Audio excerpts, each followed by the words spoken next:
Chapter 1. The King's Shadow. My father was a god, but today he looked like a corpse with glass eyes.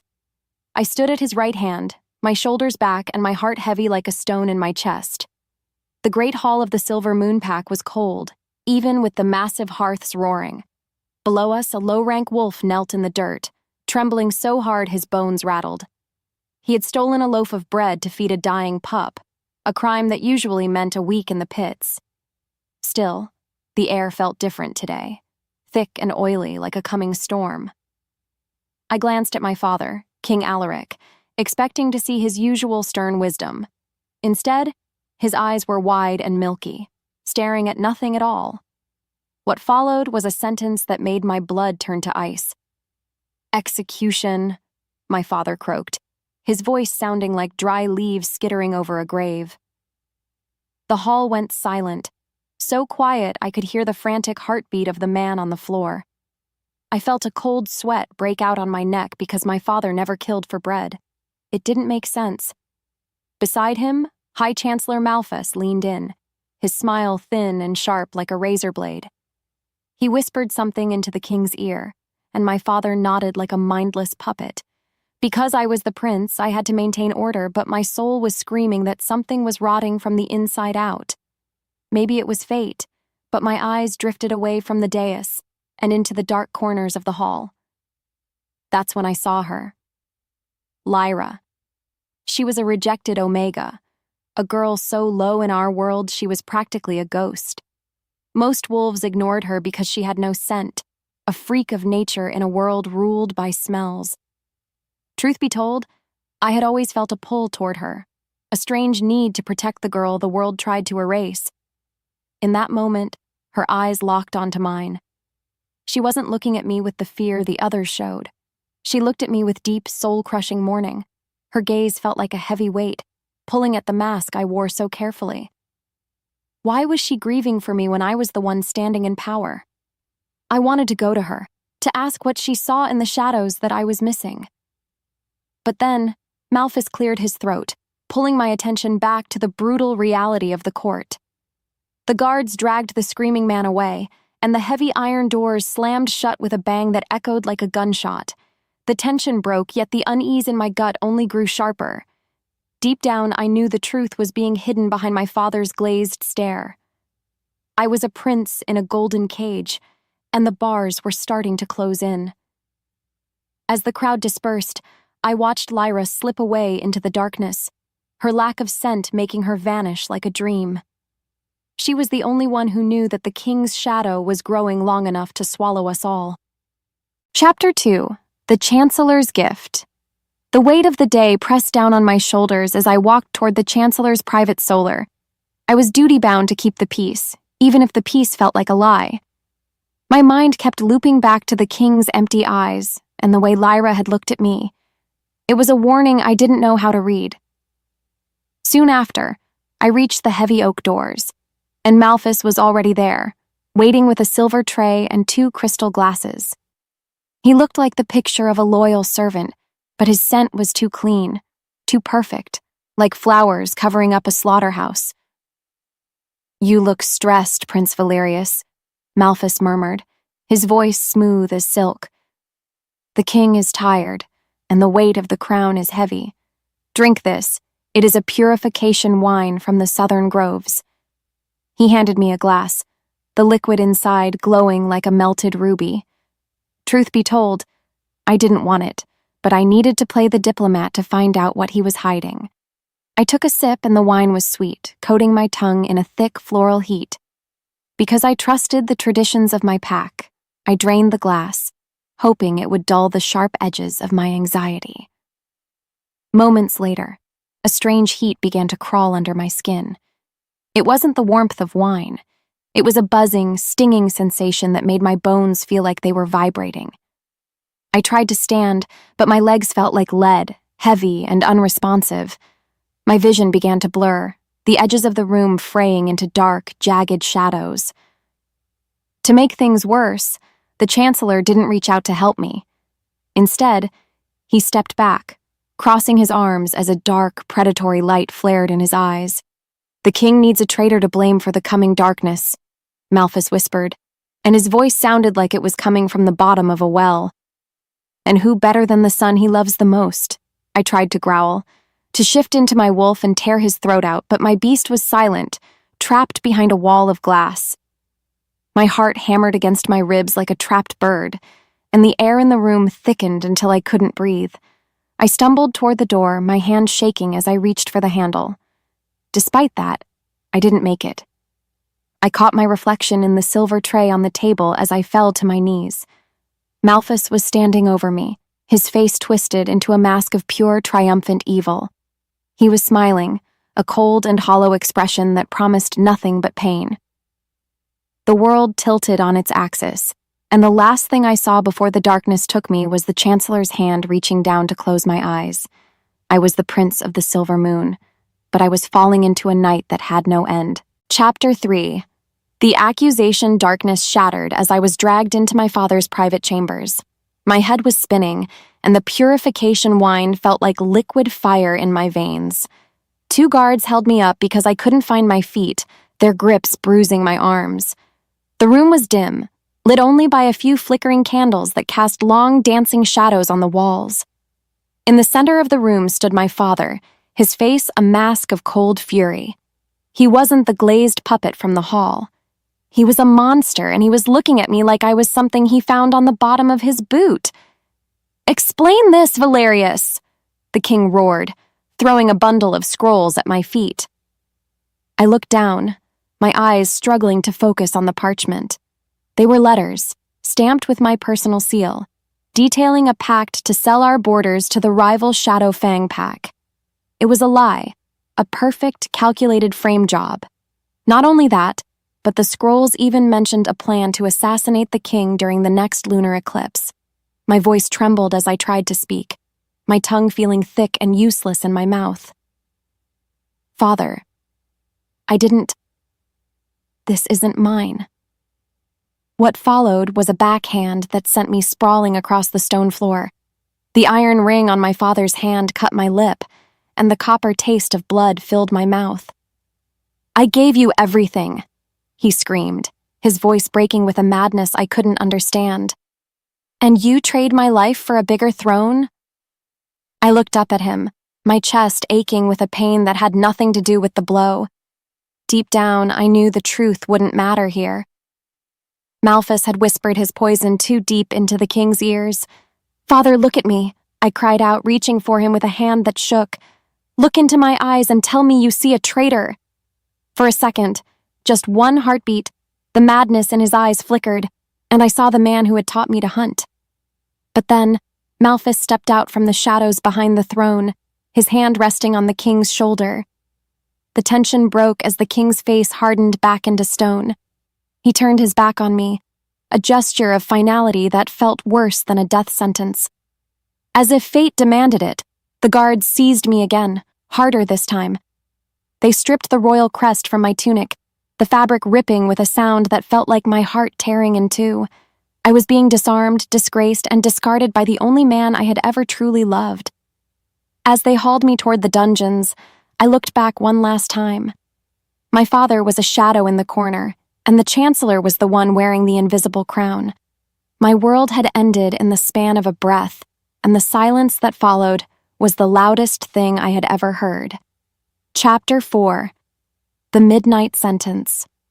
The stone walls of the dungeon were weeping, and truth be told, so was my soul. I lay in the dark, the silver-lined shackles burning my wrists like branding irons. Because the silver suppressed my wolf, I felt small, hollow, and utterly human. Every time I tried to reach for my beast, I hit a wall of jagged pain. To make things worse, the silence was broken by the heavy thud of boots echoing down the corridor. My heart hammered against my ribs as the cell door groaned open. I expected a trial, or perhaps a chance to speak one last time, but instead, 4 guards with cold, empty eyes dragged me out into the night. What followed was a journey through the backwoods of the estate, far from the eyes of the pack. The air was sharp enough to cut my lungs, and the ground was already hardening with the first frost of winter. We reached a clearing where the trees stood like skeletal sentries watching my shame. There, standing over a jagged hole in the earth, was my father. Yet, he wouldn't look at me. He stood as still as a statue, his hands clasped behind his back, while Malthus hovered nearby like a vulture waiting for a carcass. "No trial?" I rasped, my voice breaking the stillness. "No last words for your son?" "A traitor has no voice," Malthus answered for the king, his tone dripping with fake pity. Before I could move, a guard kicked the back of my knees, forcing me into the dirt. I stared at my father, begging for a spark of the man he used to be, but his face remained a mask of iron. In that moment, Malthus stepped forward and began to chant in a language that tasted like ash and copper. Shadows began to crawl out of the grave, coiling around my limbs like oily snakes. My body moved on instinct, trying to fight the magic, but the purification wine in my blood acted as a tether.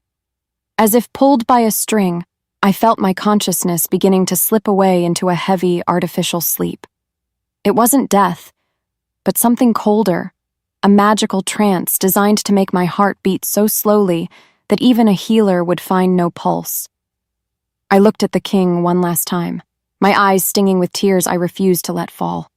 I wanted to scream that I loved him, but the shadows were already filling my mouth. The guards tipped me backward, and I fell into the shallow pit with a dull thud that knocked the remaining air from my lungs. As the dirt hit my face, the first shovelful stinging my eyes, I heard the chancellor whisper into the darkness, "The kingdom will forget you smelled of anything but rot." The heavy thud of earth continued, burying my name and my life under the frozen soil. My heart slowed to a crawl, and the world narrowed until there was nothing but the weight of the mountain above me. Just like that, I was gone. A prince turned into a secret, buried in a grave that had no marker. Chapter 5. The Weight of the Earth. Waking up was a slow, agonizing crawl through a tunnel of ice. My lungs burned for air that wasn't there, and for a moment I thought I was already in the afterlife. But then, I felt the crushing pressure against my chest, the cold, suffocating weight of 6 feet of packed earth. I was alive, because the Chancellor's spell was designed to keep my body preserved while my mind suffered in the dark. I tried to scream, but my mouth was filled with grit and frozen clay. Not only that, but my limbs were pinned by the density of the soil, leaving me unable to shift or even twitch a finger. Deep down, I knew the truth. This was a torture worse than any execution. I was an alpha, a creature meant for the open sky and the hunt, now reduced to a worm in the dirt. My thoughts spun in circles, fueled by the rising tide of claustrophobia that threatened to break my sanity. I counted my heartbeats, slow, thudding echoes that felt like a drum counting down to my end. Still, no matter how hard I tried to remain calm, the panic surged. I was going to die here, alone and forgotten, while the man who framed me wore my family's crown. Time stood still in the blackness of my tomb. I didn't know if it had been hours or days, because the lack of light made the minutes feel like centuries. My soul answered the silence with a roar of silent fury, but my body remained a useless cage of bone. I began to pray for the end, for the air to finally run out so I could find peace in the void. What's worse was the thought of my father living the rest of his days believing his only son was a monster. The grief was heavier than the dirt, pressing down on my heart until it felt ready to burst. Without warning, a sound vibrated through the soil. It was faint, a rhythmic scraping that didn't belong to the shifting of the earth or the burrowing of insects. I froze, my ears straining against the silence. Scrape, thud, scrape. It was coming from above. Maybe it was a scavenger, a wolf attracted by the scent of fresh blood, coming to feast on my remains. I didn't know what scared her more, the thought of being eaten or the thought of staying in this hole forever. Between one breath and the next, the scraping grew louder, more frantic. I felt a slight shift in the pressure above my head, a tiny pocket of air filtering through the cracks. It wasn't an animal. Animals don't dig with that kind of mechanical precision. It was metal on stone, fingers on frozen clay. Someone was exhuming me. I held my breath, my heart skipping as the vibrations reached a fever pitch. A beat later, A sharp crack echoed through the dirt as something broke the surface of my wooden prison. Chapter 6. The Ghost's Resurrection. The first gasp of air tasted like life itself, sharp, cold, and smelling of pine needles. I felt the weight lifting, shovel after shovel of dirt being cleared away until a pale hand broke through the dark. It wasn't the hand of a soldier or a guard. It was small, the skin raw and bleeding. Lyra. I couldn't see her yet, but I knew it was her, because only a ghost would dare to dig up a dead prince. She didn't use a shovel for the final few inches. She used her bare hands, her fingers clawing at the frozen earth with a desperation that shook me to my core. Soon after, she reached my face, brushing the dirt from my eyes with trembling fingers. I blinked, the moonlight blindingly bright after the absolute black of the grave. Lyra looked down at me, her face smeared with mud and her hair a tangled mess of leaves. Her breath caught when she saw my eyes move, a sob of pure relief breaking from her throat. She gripped my shoulders and pulled, her muscles straining against my dead weight. Truth be told, I was twice her size, but she hauled me out of that hole as if fate demanded it. My body hit the frozen grass, and I rolled onto my side, retching and gasping as my lungs expanded. I tried to speak, but my voice was a broken rasp. Lyra didn't wait for me to recover. She began to strip the silver shackles from my wrists, using a heavy stone to smash the locks. As the silver fell away, fire bloomed beneath her skin and mine, the bond of the pack, however broken, flickering back to life. I looked at her hands and felt a sharp pang of guilt. Her fingernails were gone, replaced by jagged, bleeding stumps. She had sacrificed her very flesh to bring me back. Why? I managed to choke out, my throat feeling like I'd swallowed glass. Lyra stopped her work for a second, her amber eyes meeting mine. She didn't answer with words, but the way her hands lingered on my arm told me everything. I was the only person who had ever looked at her with kindness, and she was the only person who had seen the truth in the shadows. Instead of a prince, I was now a fugitive, and my only ally was the girl the world told me to despise. As the wind shifted, carrying the distant howl of the pack's night patrol, Lyra's instincts surged. She grabbed my hand, pulling me toward the dark safety of the thicket.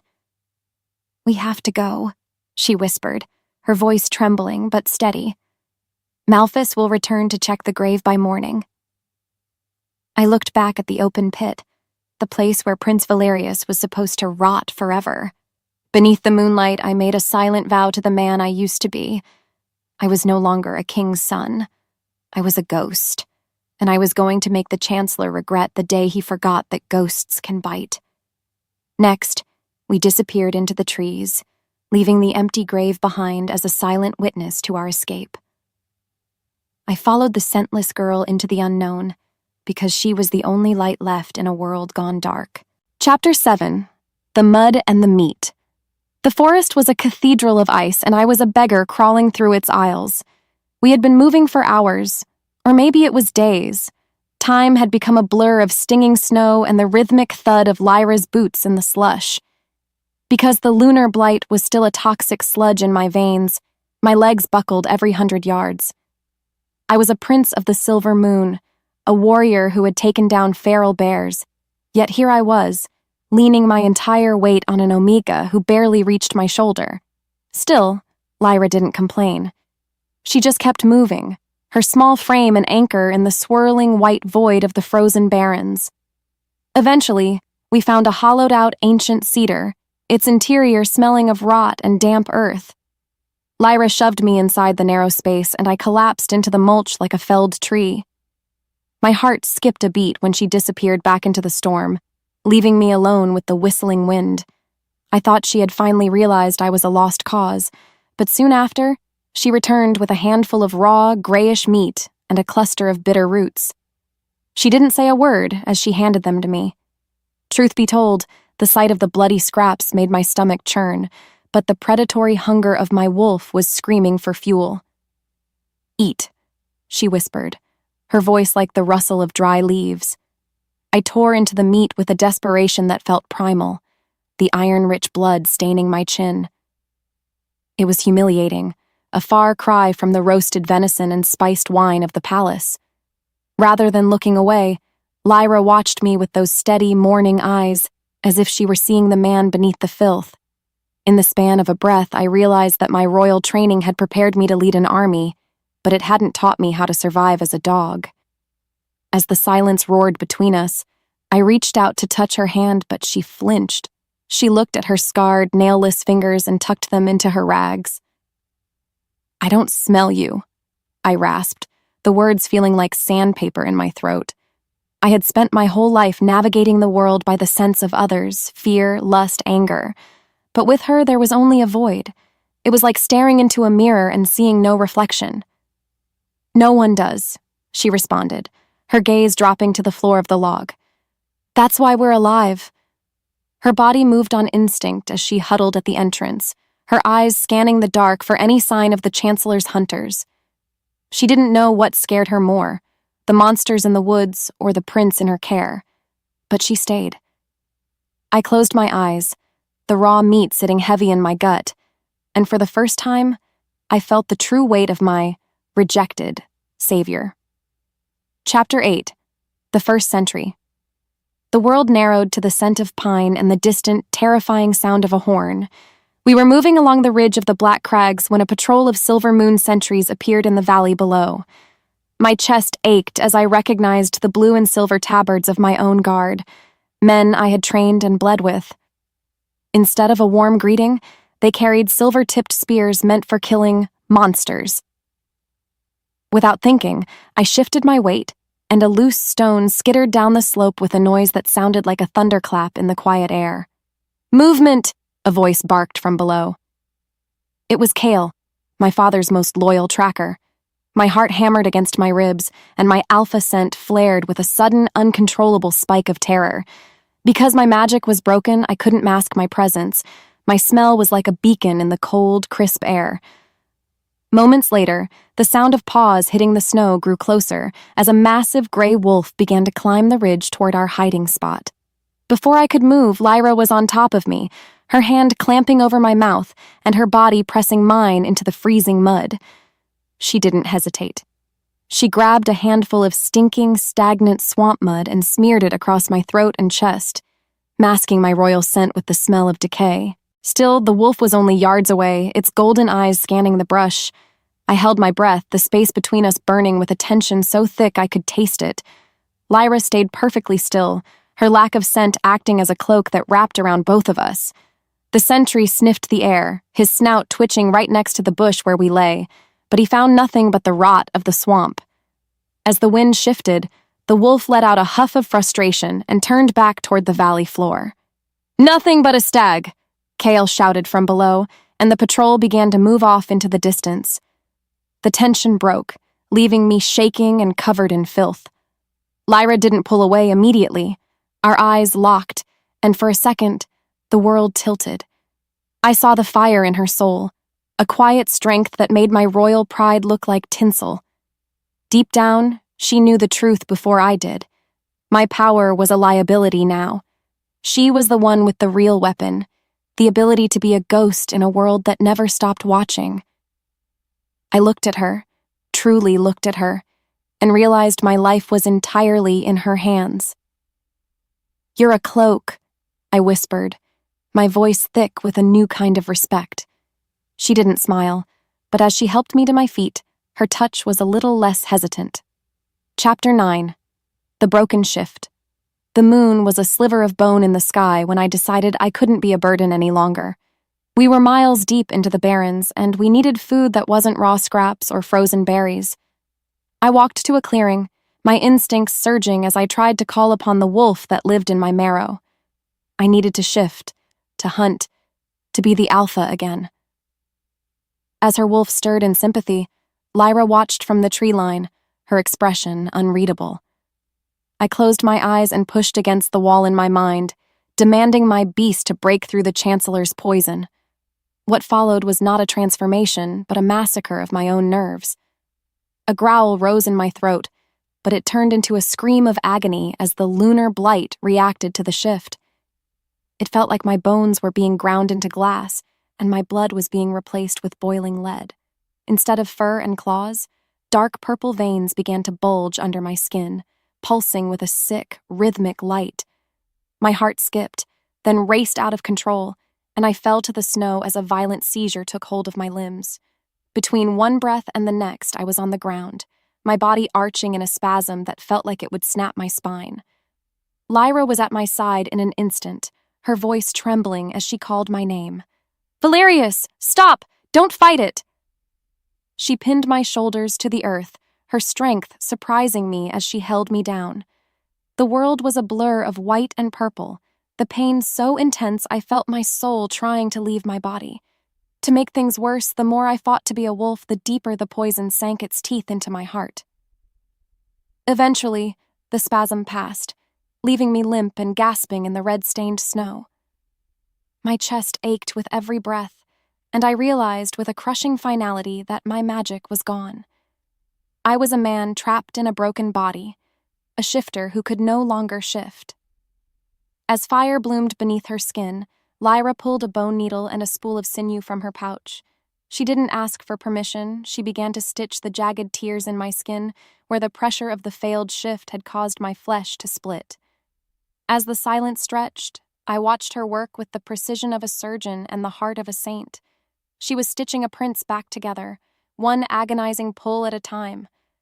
I looked at her, my vision finally clearing, and I saw the sheer, indomitable endurance in her eyes. "I'm nothing," I whispered, the realization shattering what was left of my ego. Lyra paused, her amber eyes burning into mine.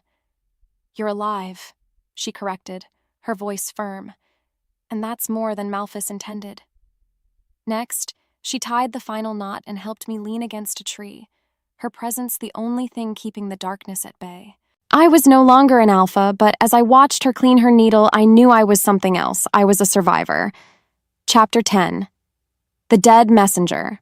The air in the frozen barrens didn't just bite, it consumed. We were trekking through the dead zone, a stretch of forest where the trees grew twisted like gnarled hands reaching for a sun that never shone. My chest ached with every step because the blight was a cold fire in my lungs, but Lyra's pace never faltered.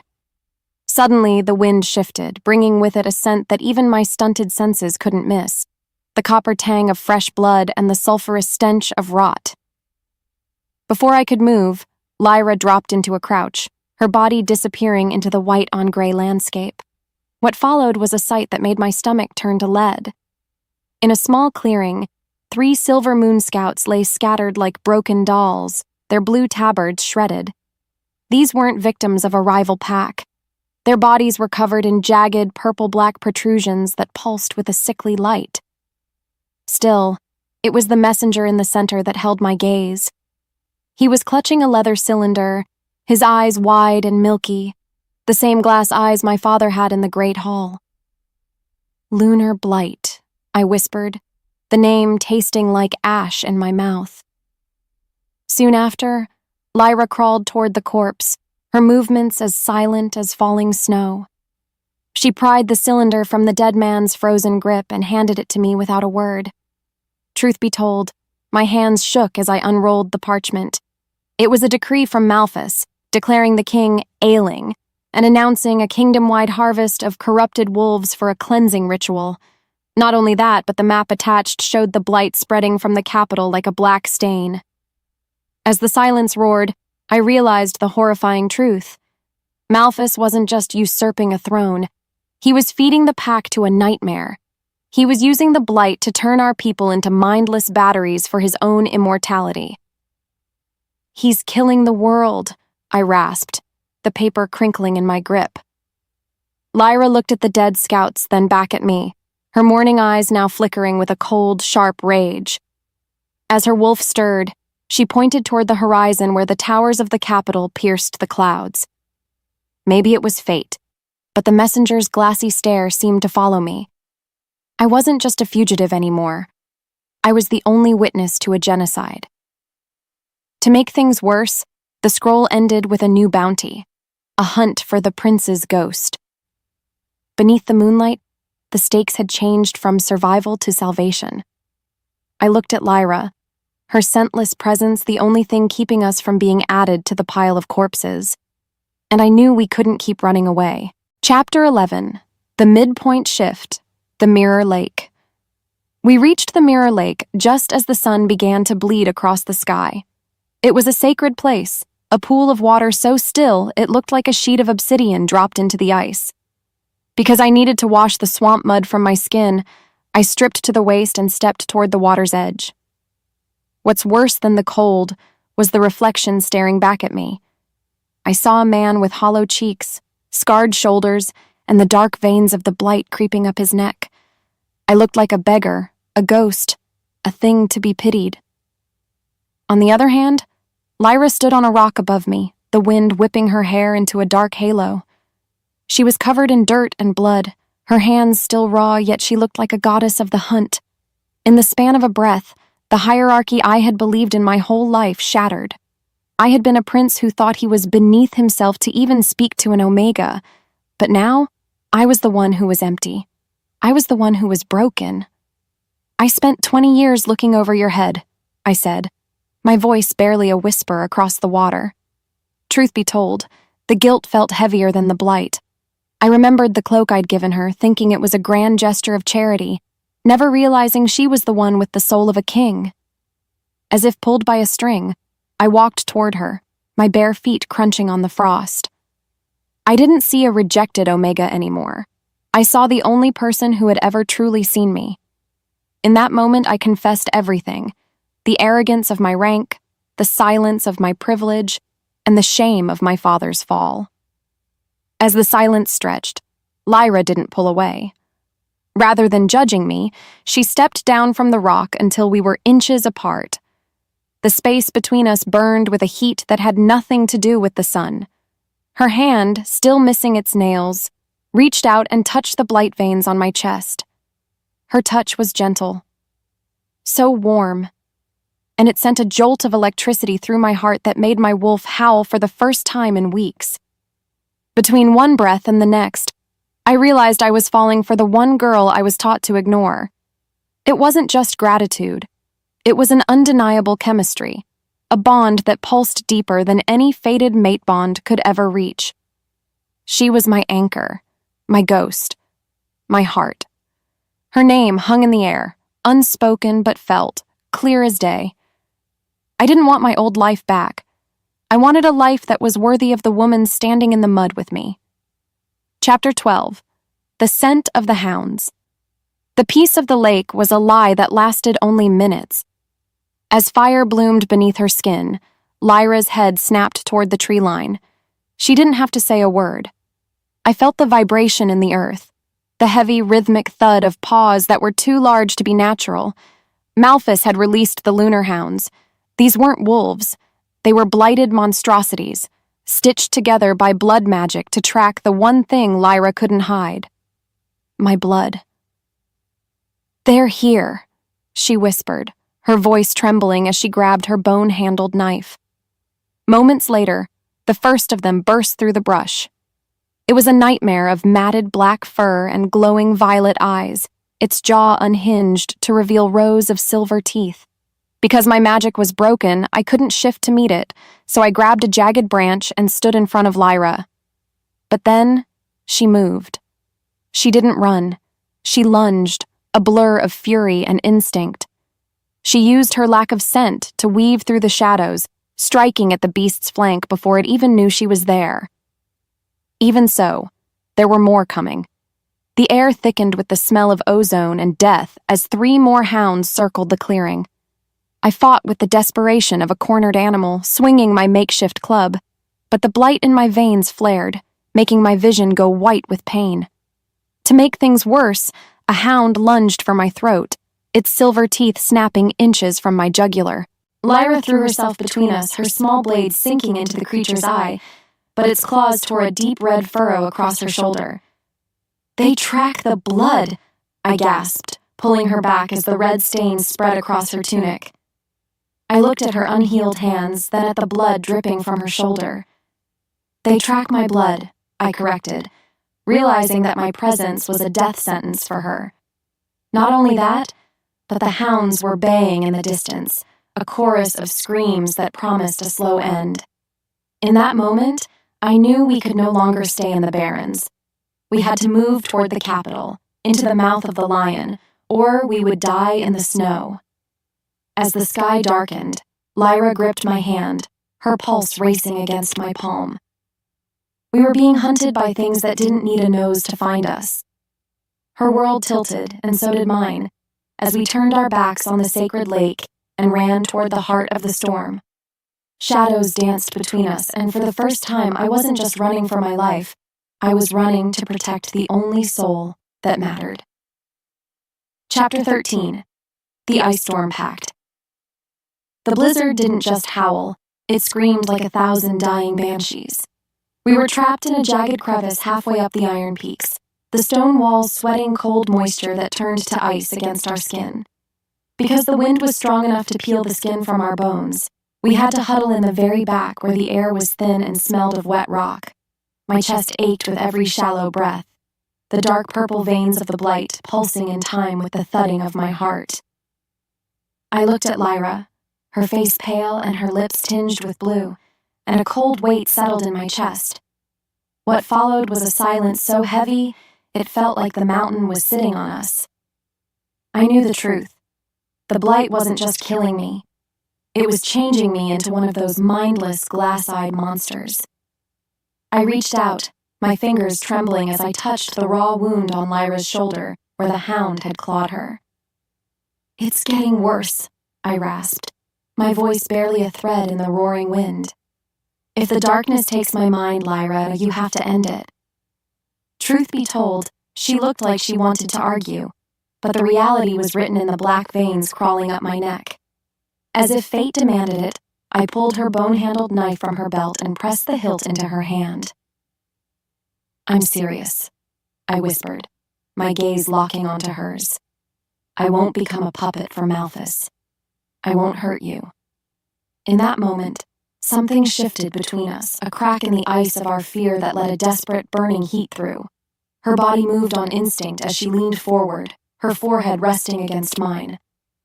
"Then we bind it," she murmured, her voice steady despite the shivering of her limbs. She took the blade and made a shallow cut across her palm, then did the same to mine. Moments later, we pressed our hands together, our blood mingling in the freezing dark, a blood oath that bypassed the laws of the pack and the gods of the moon. As fire bloomed beneath her skin, I felt a jolt of pure, golden energy surge through me, pushing the blight back just an inch. Before I could move, she kissed me, a desperate, salty taste of copper and survival that made the world stop spinning. It wasn't a princess's kiss. It was the kiss of a warrior claiming her own. Under the weight of her stare, I realized I wasn't just a prince or a ghost anymore. I was hers. "If I fall, don't look back," I whispered against her lips, even as I pulled her closer. "You are the only one who knows the truth." Chapter 14. The Raid for Medicine. Come morning, the storm had faded into a biting, crystal-clear lethality. We reached the edge of the Silver Moon's northern outpost, a cluster of stone buildings guarded by 10 of Malthus's hand-picked enforcers. I could scent the medicine from a mile away, bitter wolfsbane and concentrated lunar salts that could stall the blight. Because I was too weak to shift, I had to be the distraction. I stepped out into the open, my hood pulled low, while Lyra vanished into the shadows like the ghost she was. Next, I let out a low, guttural roar that echoed off the canyon walls, drawing the guards toward the main gate. "The traitor!" one of them screamed, and the sound of drawing steel rang through the air. My heart pounded so loudly it was the only thing I could hear, but I kept my focus on the tactical layout of the yard. I led them on a chase through the narrow alleys of the outpost, my body screaming in protest as the blight flared with the effort. Still, I kept them looking at me, playing the role of the desperate, broken prince. Meanwhile, Lyra was a shadow among shadows. She slipped through a high window into the apothecary's stores, her lack of scent making her invisible to the sentries standing just feet away. She moved without thinking, her hands grabbing the vials and bandages we needed to survive another week. In the span of a breath, she was back out on the roof, watching as the guards cornered me at the edge of a steep drop-off. I looked up and saw her, a silhouette against the sun, and I knew she had the supplies. But then, the lead guard lunged, his silver spear whistling through the air. I dodged, but the blight caused a sudden, agonizing cramp in my leg that sent me stumbling. To make things worse, the guard's spear grazed my ribs, and he stepped forward to finish the job. He looked me in the eyes, his sneer faltering as he recognized the royal gold of my irises. "Prince Valerius?" he gasped, his shock giving me the second I needed to plant a kick in his chest. As the silence roared, I turned and threw myself over the ledge, sliding down the snowy embankment toward the tree line. Lyra was there, her hand reaching out to catch me before I could tumble into the ravine. Success tasted like copper and adrenaline, but the secret was out. Malphus now knew exactly where his dead prince was hiding. We didn't wait to see if they followed. We vanished into the pines, the medicine heavy in Lyra's pack, and the scent of war heavy in the air. Chapter 15. The King's Voice. The forest was eerily quiet as we reached the outskirts of the capital's sprawl. Suddenly, a low hum filled the air, and the very trees seemed to vibrate with a magical resonance. It was a lunar broadcast, a high-level spell used by the king to speak to the entire pack at once. But as the voice began to echo through the valley, it didn't sound like a king. It sounded like a broken, weeping old man. "Valerius, my son," the voice wailed, and the sound of it cut through my chest like a serrated blade. "I know you are out there," the voice continued, trembling with a grief that felt far too real. "The Chancellor says you are sick, that you are the one who brought the blight. Please, come home. Face justice and let us save your soul." I fell to my knees, my thoughts spinning as the ghost of my father's love reached out to pull me back into the trap. Because I loved him, a part of me wanted to believe he was finally awake. Maybe he was waiting for me. Maybe I could go back. However, Lyra's hand clamped onto my shoulder, her grip so tight it bruised. "It's a trap, Valerius," she hissed, her amber eyes searching mine for any sign of weakness. "Look at the sky. The magic is violet, not silver. That isn't your father speaking. It's Malphus using his vocal cords like a puppet's strings." Truth be told, I knew she was right, but hearing him call my name made the hole in my heart feel like an abyss. It hurt more than the grave. It hurt more than the blight. As the voice faded into a haunting echo, the air thickened with the scent of approaching hounds. Malphus wasn't just calling me home. He was using the broadcast to pin my location through the resonance of my own blood. No matter how hard I tried to stay strong, I felt my resolve crumbling under the weight of the betrayal. I was being hunted by my own father's voice, a lure designed to bring the prey straight to the slaughterhouse. In that moment, everything changed. Lyra didn't say another word. She simply took my hand and laced her fingers through mine. Her touch was the only thing that felt real in a world made of magical lies. Her bones remembered me, and mine remembered her. I stood up, wiping the tears from my face, and turned my back on the palace towers. "Let's go," I whispered, my voice hardening into a blade of ice. "If he wants a traitor, I'll give him a revolution." Chapter 16. The Ambush at the Bridge. The stone bridge of the Silver Gorge was a needle threading two mountains, and it was the only way into the capital's heart. Because the fog was thick as wool, I didn't see the glint of steel until we were halfway across. Without warning, the mist shredded, revealing a wall of silver-tipped spears and the familiar, terrifying silhouette of the High Chancellor. Malphus stood at the far end, his violet robe snapping in the wind, and beside him sat my father in a gilded chair. The king looked like a porcelain doll, stiff, pale, and utterly hollow. What followed was a trap so perfect it made my heart stop. From the shadows of the bridge's pillars, 4 lunar hounds lunged, their snarling jaws dripping with blighted ichor. I lunged, a blur of fur and fury, but the blight in my veins flared like a backfiring engine, dropping me to my knees before I could even throw a punch. Still, Lyra was a whirlwind. She danced between the spears, her bone knife finding the soft spots in the hound's armor, but there were too many of them. "Stop!" Malphus roared, his voice amplified by magic until the stone beneath us vibrated. "One more move and the king dies by his own son's treason." He held a shimmering dagger to my father's throat, and the king didn't even blink. Because I loved the man who had raised me, my muscles went limp. I looked at Lyra, who was backed against the crumbling waist-high rail of the bridge, her breathing ragged and her shoulder bleeding. In that moment, I knew there was only one way she survived this. If I surrendered, the focus would stay on the traitor prince and she could vanish back into the nothing she had come from. "Run, Lyra, be the ghost!" I screamed, the words ripping from my throat as the guards tackled me to the cold stone. As the silence roared, she looked at me with a grief that shattered my soul, and then she jumped. She didn't fall. She vanished into the mist of the gorge below, leaving me alone in the hands of the monster. Chapter 17. The Iron Cage. The Silver Moon Plaza was a sea of faces, but I didn't see a single friend among them. I was locked in a silver-lined cage. The metal hummed with a low-frequency vibration that kept my wolf suppressed and my skin in a constant state of mild burning. Because I was a traitor, the people I once protected now threw stones and filth through the bars. To make things worse, the blight had moved into my eyes, blurring my vision with purple streaks. I leaned my forehead against the cool, mocking silver, my spirit breaking under the weight of the public shaming. Moments later, a group of young pups ran by, mimicking my father's execution stance. It was a knife to the gut, seeing the next generation taught to hate the very man who would have died for them. Still, no matter how hard I scanned the crowd, I saw no sign of a scentless girl with amber eyes. She was gone. Deep down, I knew the truth.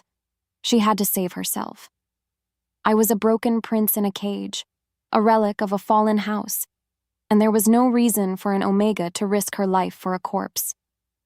As the sun began to set, the plaza emptied, leaving me alone with the long, cold shadows of the palace. What's worse than the cold was the sight of the city itself. From my high vantage point in the cage, I could see the violet glow of the blight spreading through the residential districts. People were walking with that same glazed, mechanical stride as my father. Malphus was winning. He was turning my home into a hive of drones, and I was the only one left who remembered the smell of the wind. The silence of the night was a heavy shroud. I felt my instincts surging, trying to find a way out, but the silver cage was a perfect prison. I was a wolf who had forgotten how to howl. By the time the moon reached its zenith, I had stopped fighting. I slumped in the corner of the cage, my ribs aching and my heart feeling like a cold ember. I was waiting for the end, a prince who had failed his people and the only woman who ever truly saw him. Chapter 18. The Dark Night of the Soul. The heavy click of boots on stone signaled the arrival of the devil. Malphus stepped into the moonlight, his face illuminated by a violet lantern that pulsed like a dying heart. He looked at me through the bars, his expression one of pure, clinical interest. "You survived the grave, Valerius. Impressive," he murmured, his voice smooth as oil. "But come dawn, I will need a heart of royal blood to seal the blight forever. Your father's is too weak. Yours, however, is perfect." What followed was a confession that stripped away my last shred of hope. He explained how he had poisoned the king's mind for years, how he had orchestrated the rejection of the Omegas to create a class of invisible laborers, and how I was the final piece of the puzzle. Because I was an alpha, my heart would act as the anchor for his immortality. I looked at him, my voice a hollow rasp. "You'll kill us all just to live forever?" "Not kill, Valerius. Transmute," he replied with a chilling smile. As if summoned by my despair, the wind shifted, carrying the smell of ozone and the coming execution. I realized my kindness to Lyra, my attempts to be a hero. It was all vanity. I had led her to her death, or at least to a life of hiding in the mud while the world burned. The space between my ribs burned with a physical ache, a grief so profound it felt like I was being buried alive all over again. In the quiet that followed, Malphus left, leaving me to the darkness. I closed my eyes, ready to surrender to the void. But then, a sound vibrated through the stone floor of the plaza beneath my cage. Clack, clack, clack. It was faint, rhythmic, and impossibly familiar. It wasn't the sound of a guard's boots or the wind in the trees. It was the sound of a bone needle tapping against a drainage grate. As the silence roared, I felt a jolt of electricity hit my spine. My soul answered before my brain could.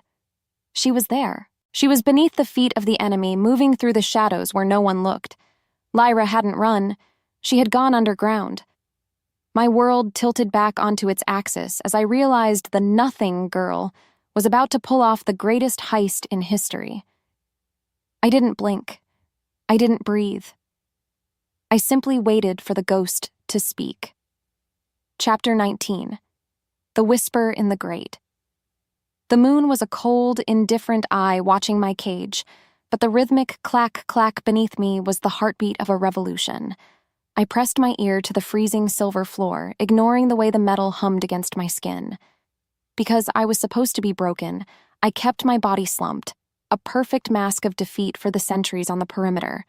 Then the voice came, a thread of silk through the iron bars of the drainage vent.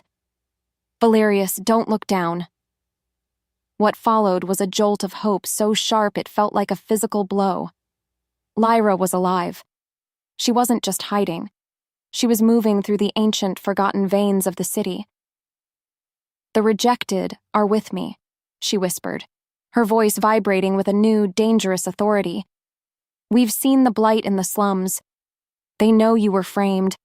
When the sun hits the silver moon dais, the city will bleed violet, unless we cut the throat of the spell." Soon after, I realized my capture hadn't been a failure. It was the ultimate Trojan horse. Malphus was so focused on my royal heart that he had forgotten about the nothing people at his feet. Truth be told, I felt a roar of alpha pride that had nothing to do with my rank and everything to do with the woman in the dark. She had gathered the scentless, the broken, and the discarded to save a kingdom that had spat on them. "Tell me what to do," I breathed into the grate, my spirit reborn. "Be the distraction," she commanded. "Make him think he's won. Focus his magic on you. If his eyes are on the prince, he won't see the ghost."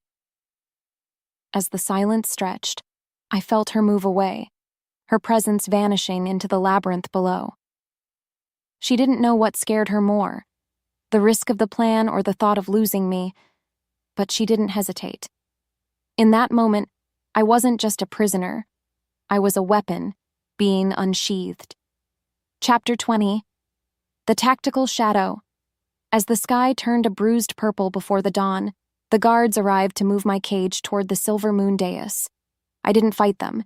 Instead, I used every second to scan the architecture of the high hall. I knew these stones. I knew that the eastern pillar had a hairline fracture from the Great Quake, and that the magical wards were weakest where the silver filigree met the cold iron base. Because Lyra was listening from the shadows, I began to mutter to myself, sounding like a man lost in a blight-induced fever. "The iron, it breathes at the corner," I whispered, pitching my voice just loud enough to carry to the vents. "The silver pulse, it skips every 7th beat. The shadow of the king is the only blind spot."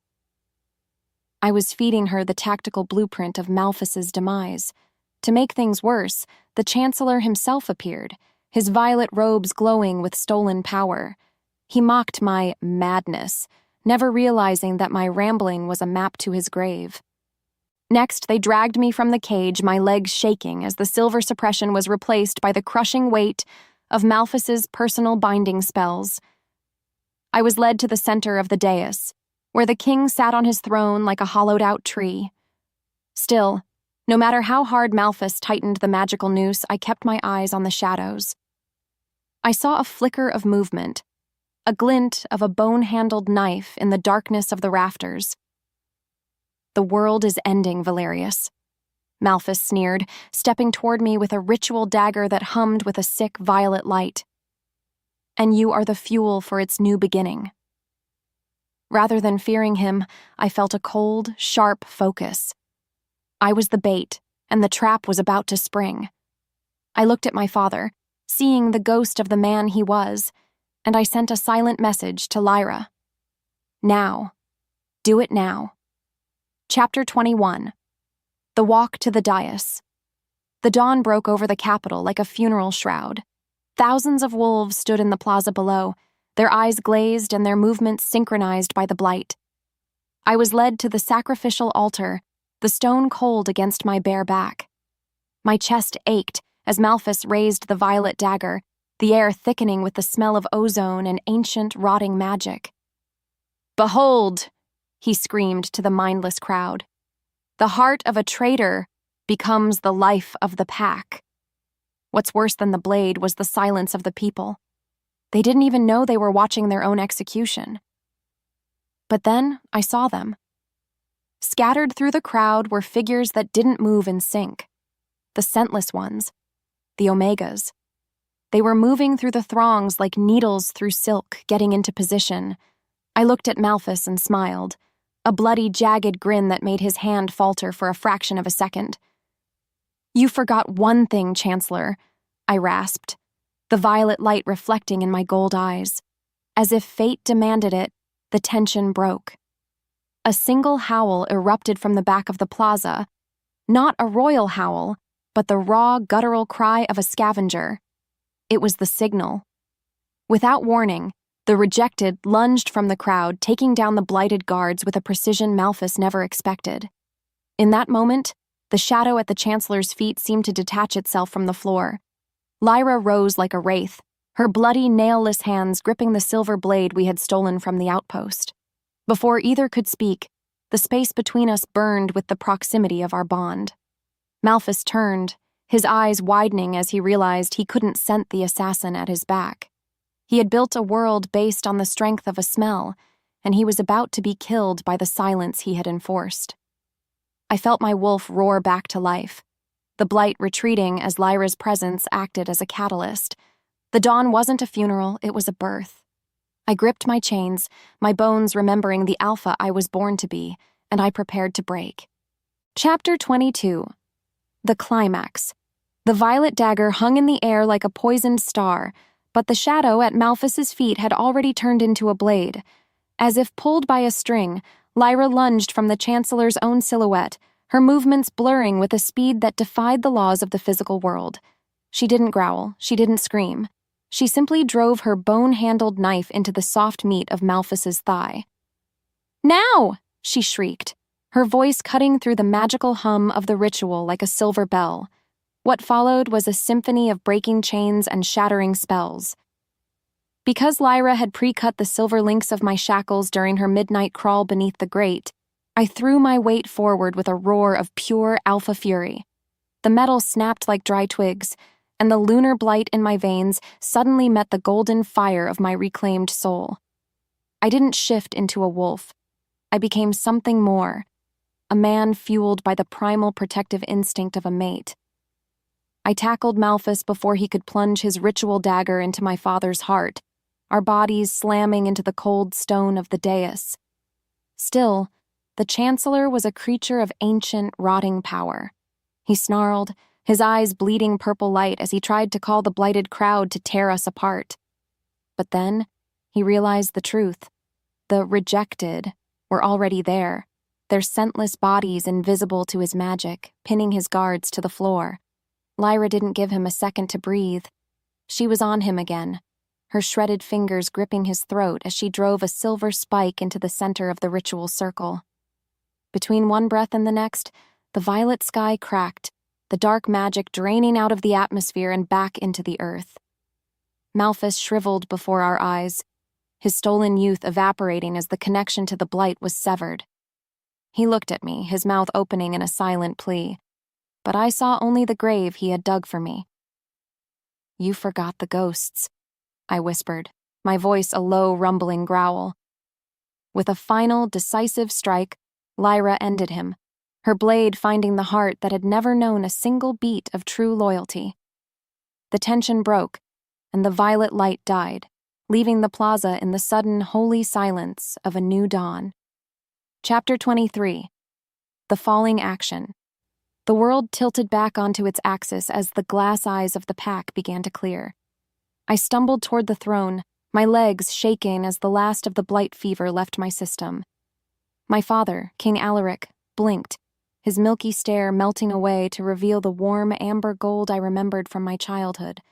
He looked at the carnage, then at the blood on my hands, and finally at the nothing girl standing over the Chancellor's corpse.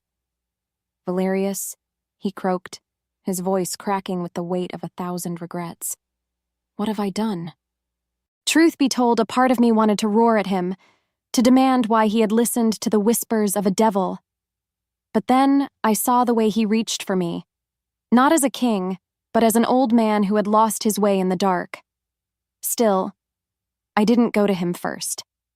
Instead, I turned toward Lyra, who was swaying on her feet, her tunic soaked in a mixture of her own blood and the Chancellor's ichor. I caught her before she hit the stones, pulling her into the heat of my chest. "You did it," I murmured, my voice trembling as I tucked her matted hair behind her ear. "You saved us all, Lyra." She looked up at me, her eyes tired but finally free of the mourning that had defined them. As the silence stretched, the members of the pack began to wake up, looking at the rejected Omegas not with disgust, but with a dawning, humble realization. The very people they had discarded were the ones who had held the line against the darkness. Moments later, the king stood up from his throne, his crown falling to the marble floor with a hollow clink. He didn't pick it up. He walked toward us, his head bowed in a gesture of absolute submission that no king of the Silver Moon had ever performed. "I am not worthy of this throne," he whispered, looking at Lyra's scarred, nailless hands. "And I am not worthy of a son who found the strength I lacked." I looked at Lyra, and then at my father, and I knew the old world had died with Malphus. Chapter 24. The New Normal. Come morning, the capital was a hive of a different kind of energy. The silver cages were being torn down to build shelters, and the rejected were no longer hiding in the sewers. They were leading the rebuilding efforts in the ash pits. Because I had declined the throne until a new council could be formed, I spent my days in the mud, working alongside the people I had once ignored. I was a prince without a crown, and truth be told, I had never felt more like a leader. What followed was a quiet afternoon in the palace gardens, where the first green shoots were breaking through the blighted soil. I saw Lyra standing near the fountain, her hands wrapped in clean white linen. She looked at the city she had saved, her profile sharp against the setting sun. Her body moved on instinct as I approached, her head tilting to catch the scent of the wind. Even though she was still scentless to the world, to me she smelled like home, like cold pine and the promise of a storm. "The pack wants to give you a title," I said, stepping into the space beside her. "The savior of the Silver Moon, the Ghost Queen." She let out a small, huffing laugh, a sound that made my heart skip a beat. "I don't want a title, Valerius. I just want to be seen." I took her hand, the bond between us pulsing clear as day, a rhythmic reminder that we were two halves of a whole the world had tried to break. As if fate demanded it, I draped my heavy royal cloak over her shoulders. I didn't do it as an act of pity or charity this time. I did it because she was my equal, the shield that had protected my soul when the world buried me alive. "You were never empty, Lyra," I whispered, my voice thick with a love that burned brighter than any sun. "You were just the only one quiet enough to hear the truth." Beneath the moonlight, we looked out over the kingdom we were building together. The scars on our hands would never fade. But as the wind carried the names of the fallen into the night, I knew we were finally safe. Her soul answered mine in the stillness that followed, and as she leaned her head against my shoulder, I realized the prince and the ghost were finally, truly, seen. Epilogue: The Echo of the Wild. The gardens of the ash pits were no longer gray, They were a riot of wildflowers and silver-leafed trees. It had been a year since the fall of Malphas, and the world had learned a new way to breathe. I stood on the balcony of the council hall, watching a group of young alphas playing with omega pups in the grass below. The old ranks were gone, replaced by a system where every wolf was valued for the strength of their heart, not the potency of their scent. Maybe it was fate, but the air felt lighter than it ever had in the days of my father's reign. I felt a familiar presence behind me, a lack of scent that I had learned to crave more than air itself.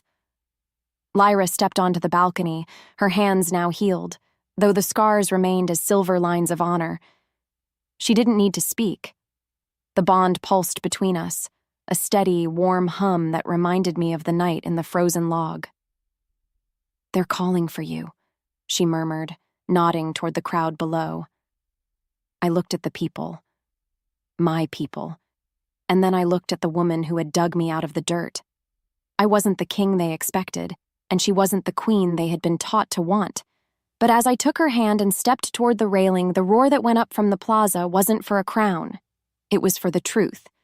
And just like that, everything changed.